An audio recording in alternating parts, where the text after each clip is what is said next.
Hello, hello. We are here for our midweek alchemy message using the Wild Unknown Alchemy deck and the Whimsical Moments Tarot. Yesterday, I didn't even realize that I had swapped Tuesday's manifestation reading with the Thursday romance reading until today. I was like, what? I totally got switched around yesterday. So there was some reason for it, though, I trust, because that doesn't usually happen. So that's really funny. So today, I'm going to introduce the cards. I will let you listen to the audio, and then we will come back and dissect deeper. So from the Wild Unknown Alchemy, we have Quicksilver, followed by Breath, followed by Splendor.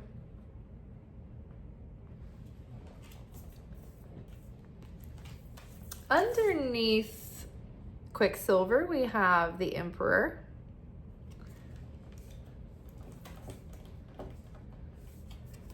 Underneath Breath, we have Nine of Wands.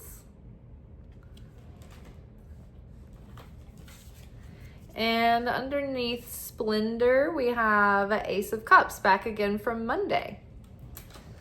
All right, so I'm going to pause here, let you listen to the audio, and we'll come back. The macro is always being expressed through the micro. The upper realms speak a language that manifests as the lower realms. The inner is made manifest in the outer. Our consciousness and the journey of the becoming of our soul is made evident through our material experience.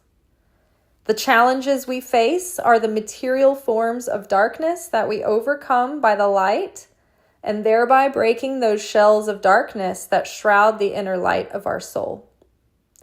Just as mankind is collectively facing great enemies and challenges to human consciousness, dignity, well-being, and fulfillment, so too is our own consciousness facing challenges in these swiftly moving and changing times. Do not get lost in the ferocity of the current. Take ownership of your thoughts. Conduct your thoughts and perspectives with care. We must cultivate a higher consciousness and continuously choose this to offset the negative influences that are coming from both within and all around us. I will not be afraid of the 10,000s of people that have set themselves against me round about. Arise, O Lord, save me, O my God. For thou hast smitten all mine enemies upon the cheekbone. Thou hadst broken the teeth of the wicked. That is Psalms 3. When we can cultivate our consciousness to magnify the consciousness of God, then we will be in union with the energy and influence of the eternal and limitless realms. But our thoughts are not his thoughts. Therein lies the process and the discipline and the choice. Therein lies sovereignty and free will. Also, there is a mighty tip of the hat here to the LGBTQ friends and family. Happy Gay Pride Month. With love, we shall overcome.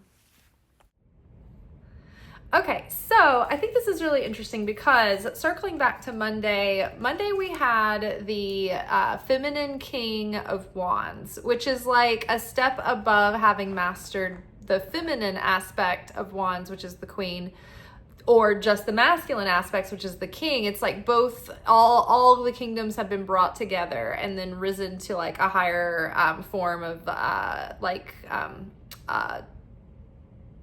expression. So that is kind of like representative because it's in the pips. It's representing our mundane life, our experience in our comings and goings, right? Like it's kind of the material manifestation of getting all of these parts of your household in order, mentally, spiritually, energetically, like in action and thought and word, in the way you govern yourself and your health and your, whereabouts, like all that stuff. Now, the emperor is when we've mastered all of those inner kingdoms within and created some sort or set ourselves into some sort of authority in those areas and have achieved a level of cosmic sovereignty where we're not just driven by our lower base instincts, but we have a level of awareness, mastery, and control in each area. And because of that, we have like a higher consciousness when in like with like our knowledge of our connection to source and the creator and our ability to channel that and connect with it because of that. So the emperor is like the archetypal aspect of the outer expression of having finally kind of reached a certain level, like your soul is moving into the next level, your consciousness is moving to the next level, your life, you can express yourself in this sort of reinvention or stepping into a next level in some aspect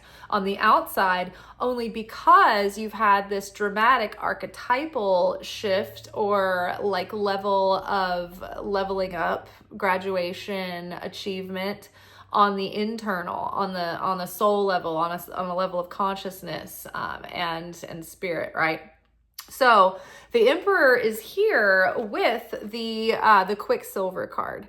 The Quicksilver card, like I didn't look it up, but my immediate thoughts were it reminded me of the mercurial like fluidity of like the metallic combination of what mercury is, right? If it's like it's a metal, but it's like a liquid metal, it moves around. And so Mercury, the energy, the planet is like fast moving ideas, thoughts, consciousness, right? And so there's this level of speed and veracity that's going on right now, and velocity that is going on right now in the zeitgeist of human consciousness and forward movement and technologies. Sort of like our ability to wield these tools are coming faster than our consciousness is there to like manage and direct and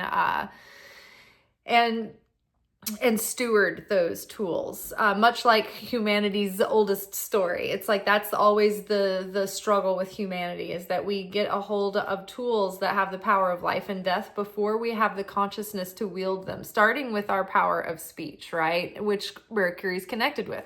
So we're starting to understand that the microcosm is always reflecting a macrocosm. And it's like the universe is always revealing itself in these layers, like but they're like mirrors. It's like an onion, but it's also like when you're standing in a dressing room and you're surrounded by octagonal mirrors and you just see these like mirrored images like infinitum, right? And that's kind of how it is. It's like the greater spiritual battle going on right now is literally a battle for the integrity of human dignity and the soul and man's consciousness, and our battle against AI, kind of taking over and causing us to have this like cognitive atrophy and losing our ability to think for ourselves. Even in spiritual and religious institutions that are adopting it, it's like, hello, you're weakening the muscle that people exercise when they go to source themselves in prayer to ask for what the verse is, where they should look, what they should read, right?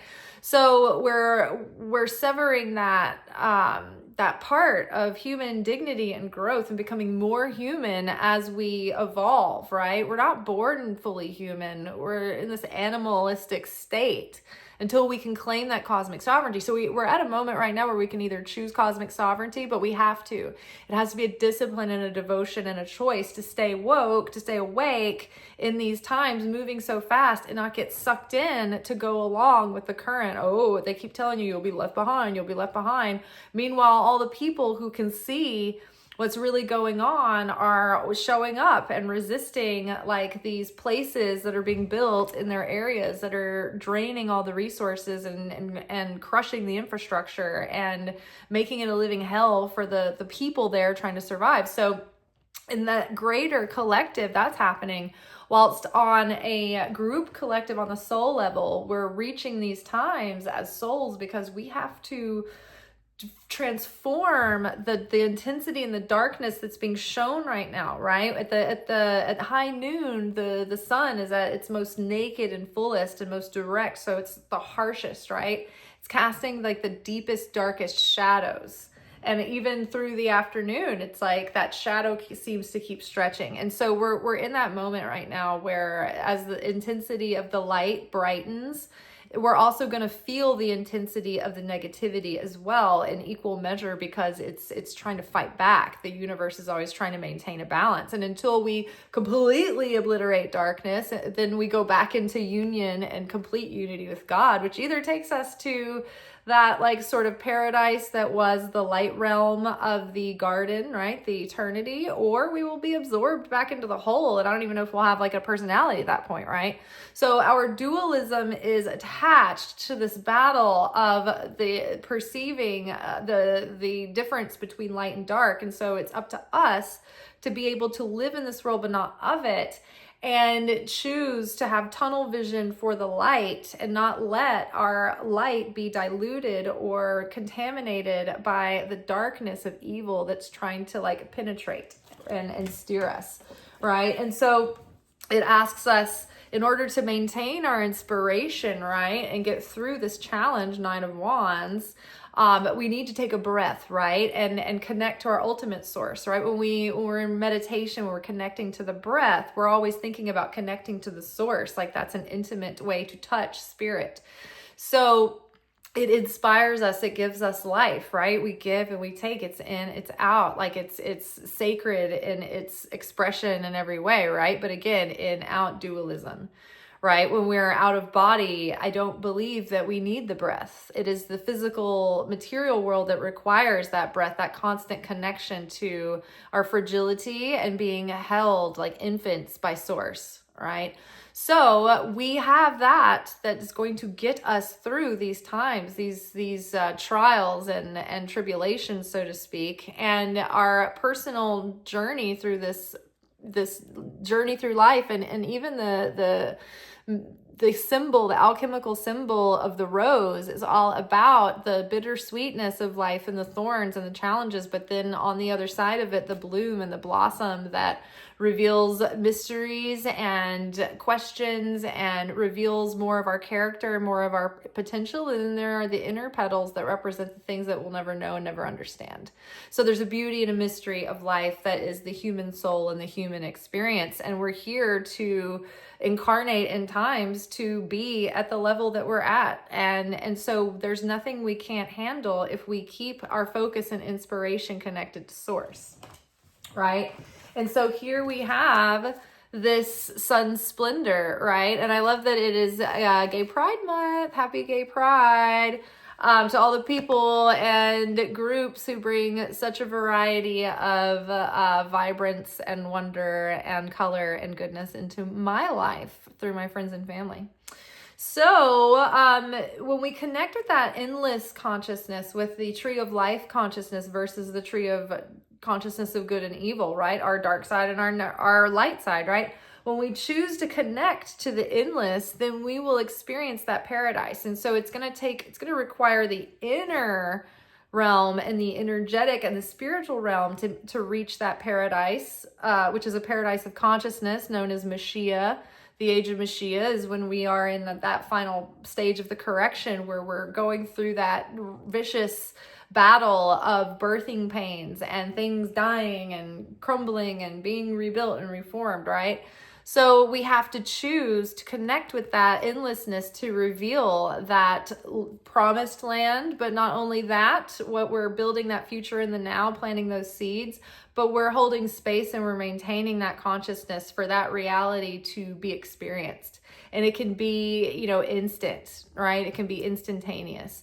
So when we connect to that realm, our cup runneth over, and the light that we receive is spilled out into the next and into the next. And so it's like we become this open channel, this open vessel that can receive the light, and our cup will always runneth over. We'll always have enough, right? But if we don't stay connected to that realm of the endless, then we will cut ourselves off from that splendor, because we will be out of resonance. We will be in dissonance with this, right? You know, if you get confused, always go back to the vibrational foundation of what you're dealing with and think, okay, would this resonate or would this be dissonant? You know, and what am I trying to get close to? Okay, I need to resonate with that. And if I'm being dissonant with that, then I'm holding myself distant from what I want to be in union with.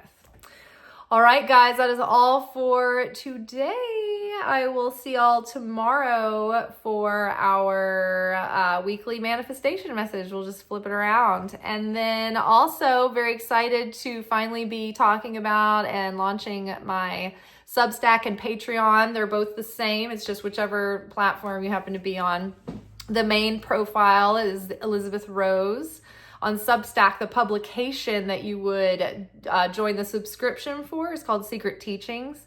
That's where I am going into like specific spiritual concepts and foundational things and principles, and then going deeper into like theology studies of mystical concepts and ancient mystical wisdom, and giving you spiritual nourishment that's not necessarily tied to the establishment or the institutions and all that, except for the study of Kabbalah and the Judeo-Christian mysticism journey that I am also on. So that is $6 a month, or if you pay for the year, you get 2 months free at $60.